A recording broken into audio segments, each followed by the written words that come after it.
चैन से सोता है।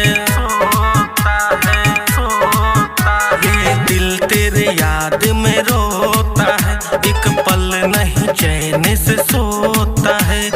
तू ही बता दे क्यों ये सितम दे गई सनम, तू ही गम दे गई सनम, तू ही गम दे गई। जीने के वास्ते उम्र तू कम दे गई सनम, तू ही गम दे गई सनम, तू ही गम दे गई सनम, तू ही गम दे गई। मिक्स बाय सैफ राजा। सनम तू ही गम दे गई।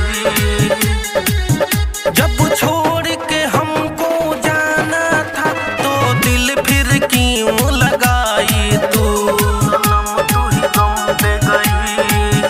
जब पहले से मन में धोखा था तो क्यों नहीं हमसे बताई तू। मरने के वास्ते हमको कसम दे गई सनम, तू ही गम दे गई सनम, तू ही गम दे गई सनम, तू ही गम दे गई। Presented by GR8 Music Bhojpuri। तू ही गम दे गई।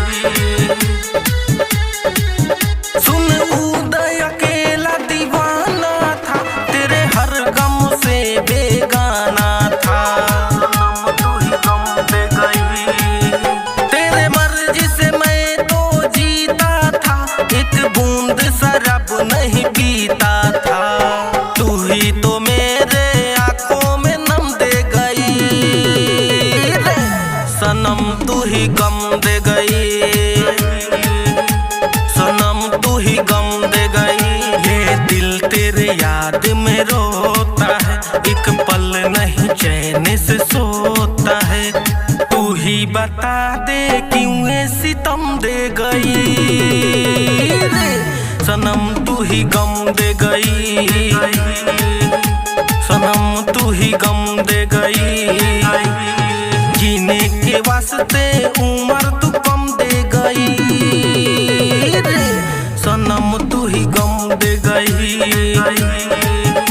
सनम, तू ही गम दे गई।